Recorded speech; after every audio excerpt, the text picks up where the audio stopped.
तुम उस जानवर को मेरे घर क्यों लेकर आए थे? फिजा प्लीज भी है, ऐसे किसी को नहीं बोलते हैं यार, गलत बात है। तुम औरत नहीं हो ना, मर्द की निगाहों को नहीं समझोगे। वो एक गंदा और गलीज आदमी है, दूर रहो उससे अकरम। ओके, तुम्हें उससे मसला, आइंदा मैं ख्याल रखूंगा तुम्हारा उससे आमना सामना ना हो। लेकिन देखो फिजा, मैं उससे पीछे नहीं हट सकता यार, मेरा उसका बिजनेस स्टार्ट होने वाला है। अभी भी वक्त है, पीछे हट जाओ वरना बहुत पछताना पड़ेगा।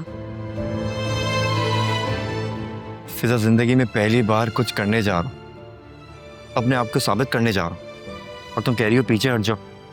क्यों? जस्ट बिकॉज तुम्हें उस आदमी से बैड वाइब्स आती हैं? And let me tell you one thing, उसे उस दिन तुम्हारे घर पे इनवाइट करके नहीं लाया था यार, उसकी गाड़ी खराब हो गई थी, उसको वॉशरूम यूज करना था तभी लाया था। तो तुम लोग की गाड़ी मेरे घर के पास क्या कर रही थी? फॉर गॉड सेक यार फिजा, हमें उस एरिया में कुछ काम था तभी वहां पे आए थे। तुम इतना नफसियाती जैसा क्यों बिहेव कर रही हो? अच्छा, तो अब गुस्से वाली और शकी होने के साथ साथ मैं नफसियाती भी हो गई हूँ। वाह फिजा, अब तुम बात को बढ़ा रही। देखो ऐसा कुछ है नहीं जैसा तुम्हें लग रहा है। और देखो मैं तुम्हें यकीन दिला चुका हूँ ना कि अब तुम दोनों का आमना सामना नहीं होगा। बात मेरे आमने सामने की नहीं है, बात तुम्हारी भी है अकरम। अभी के अभी उसको कॉल मिलाओ और सब काम बंद करो। कोई जरूरत नहीं है उसका एहसान लेने की। फिजा, ये बिजनेस मेरा ख्वाब है और ये ख्वाब मैं पूरा करके रहूंगा, चाहे जो हो जाए। मैं सिर्फ इसलिए पीछे नहीं हट सकता कि तुम्हें बगैर किसी सबूत के उस आदमी से नेगेटिव वाइब्स आती। यानी कि तुम मेरी बात नहीं मानोगे? बिल्कुल भी नहीं। अच्छा फिर ठीक है, आज के बाद मुझसे मिलने की या मुझसे बात करने की कोई जरूरत नहीं है।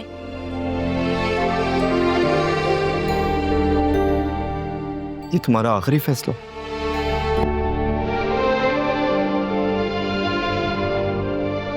हाँ, ये मेरा आखिरी फैसला है।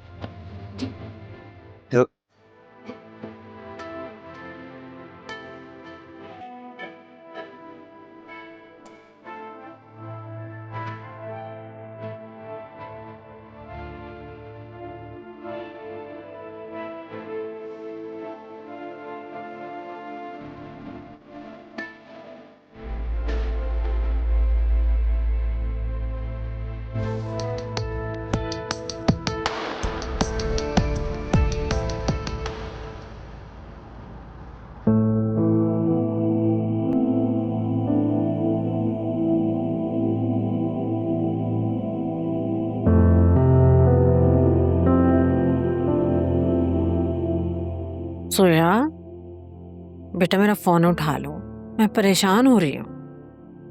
क्यों नाराज हो मुझसे? मैंने तुम्हारे अब्बा से बात की है कि वो तुम्हें फ्लैट दिलवा दें। बेटा मैं तो खुद चाहती हूँ तुम्हारा अपना फ्लैट हो। मुझसे बात करो, मुझसे क्यों नाराज हो? मैं परेशान हूँ तुम्हारे लिए, मुझे अपनी खैरियत बताओ please.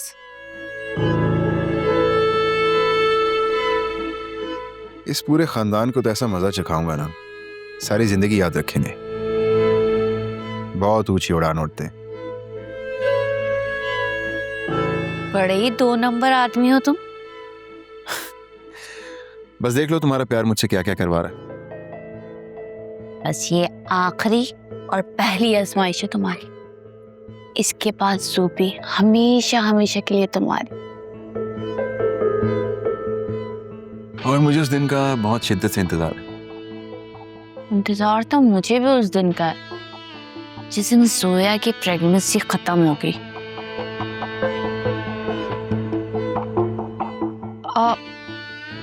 Sorry sorry sorry, actual मैं गुस्से में पता नहीं क्या कह गई, सॉरी।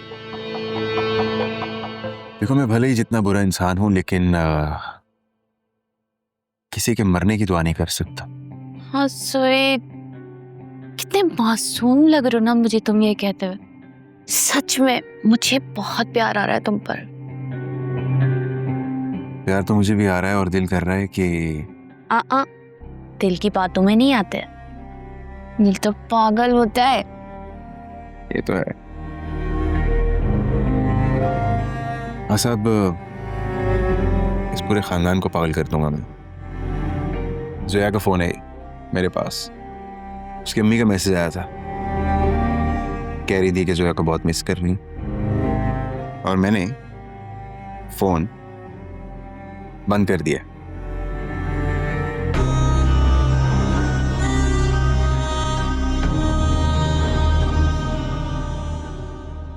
जोया ने तो हद कर दिया यार, ना कॉल उठा रही है ना कॉल बैक कर रही है, और अब फोन भी बंद कर दिया है, और ना ही असफर फोन उठा रहा है। इस बात को लेके तुम्हारी माँ इतनी परेशान है, उसने इतना स्ट्रेस लिया है कि वो बिस्तर पे लंबी पड़ी है। ये कहे ना, दोनों मिलकर आपको ब्लैकमेल कर रहे हैं। हाँ, इमोशनल ब्लैकमेल तो कर ही रहे हैं। सोया बाजी भी ना कमाल करती हैं। 11 साल की शादी में पहली बार उनको असफर भाई का प्यार मिला है जो उनसे संभाला नहीं जा रहा। तुमने एक दफा बताया था कि अकरम तुम्हारी हेल्प कर रहा है, आगे कुछ बताया उसने? कोई बात हुई तुम्हारी? देखो फिजा, मैं बहुत परेशान हूँ। एक तरफ तो मैं सोचता हूँ कि मैं जोया की बात मान लूँ, और दूसरी तरफ ये भी धड़का लगा रहता है कि एक बार फिर असफर हमारा पैसा खाकर बराबर ना कर दें। बाबा आप फिक्र मत करें, मैं कल ही अकरम से बात करती हूँ। अभी मैं अम्मा के पास से हूँ। वाह भाई, आज मेरे ऑफिस में? वो एक्चुअली मैं बिल्कुल पास से गुजरी थी, तो मैंने सोचा मैं आपसे हेलो हाय करती चलूं। बहुत अच्छा सोचा। टी और coffee? No no nothing, I am actually on OMAD, 1 meal a day. तुम और तुम्हारी फैंसी डाइट्स। इसीलिए तो इतनी फिट हूँ। अच्छा, मुझे उस लड़की से तो मिलवाए जिसने आपका दिल तोड़ा था। अरे यार, वो चैप्टर तो कब का खत्म हो चुका, छोड़ दो, उसे भूल जाओ। वो वन साइडेड लव था, बल्कि अगर यूं कहें कि वो वन साइडेड लाइकिंग थी तो भी बुरा नहीं होगा। वो शादी करके खुश है। वैसे फराज, आपकी बिना थोड़ी सी एफर्ट करते हुए जान जाती है। अगर कर ली होती तो आज वो आपके साथ होती। देखा, उड़ा के ले गया ना कोई और। बाय द वे, वो अपनी लाइफ में बहुत खुश है। सुना उसका हस्बैंड बहुत गुड लुकिंग है और वेल एजुकेटेड भी, किसी अच्छी फर्म में काम करता है। इसका मतलब है कि वो बहुत क्लेवर है और उसने शादी बड़ी देखभाल के की है। वो डिजर्व करती है भाई। Actually she is brilliant. बस बस, बहुत तारीफी हो गई। अच्छा, मुझे उससे मिलवाएं तो? नहीं नहीं, बिल्कुल भी नहीं मिलवा सकता। तुम्हारा कोई भरोसा नहीं है, तुम कोई उल्टी सीधी बात कर दो। नहीं नहीं, मैं कोई बात नहीं करूंगी। पक्का? Pinky promise. अच्छा ठीक है, मैं तुम्हें इंट्रोड्यूस नहीं करवाऊंगा, सिर्फ दूर से मिलवाऊंगा, ठीक है? ठीक है भाई, डन। नहीं बस मैं अभी घर पहुंचा हूं। हाँ चल, मैं तुझे फ्री होके कॉल करता हूँ। Okay okay okay bye. Asfar, आप मेरा फोन दे दे, मुझे अम्मा से बात करनी है। मेरा दिल घबरा रहा है। क्या हो गया भाई? उन्हें तुम्हारी याद नहीं आ रही और तुम ऐसे तड़प रही हो उनके लिए?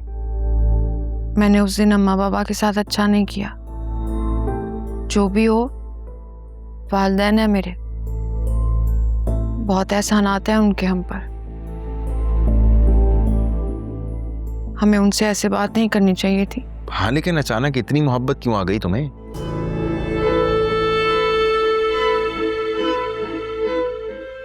आंख लग गई थी मेरी। अम्मा को देखा मैंने, बहुत परेशान थी, रो रही थी, बीमार भी थी। सोया, उनके रोने से ज्यादा बेहतर ये नहीं होगा कि वो तुम्हें तुम्हारा हिस्सा दे दे? देखो, लोग तो बातें करते रहेंगे, लेकिन तुमने वही करना है ना जो हमारे लिए बेहतर हो। देखो, तुम्हारे अब्बा इंशाल्लाह हमें अच्छा सा फ्लैट दे देंगे, हम वहां बहुत खुश रहेंगे। अच्छा ठीक है, एक बार बात करवा दे, घर जाने का थोड़ी ना कह रही हूँ। मेरी जान, बात समझने की कोशिश करो। कभी कभार ना अपना हक हासिल करने के लिए थोड़ा सा ड्रामा करना पड़ता है। हाँ, और देखो उनको तुम्हारी कोई परवाह नहीं है, तुम यहां बैठी खून जला रही हो। अच्छा मैं जरा जा रहा हूँ, आता हूँ। अभी तो आए हैं, अभी फिर जा रहे हैं। मकान देखने जा रहा हूँ ना। बस यूं गया और यूं आया। तुम बैठ के रेस्ट करो, कुछ खा पी लो, थोड़ी जान में लाओ भाई, बच्चे का मामला है। आ रहा हूँ।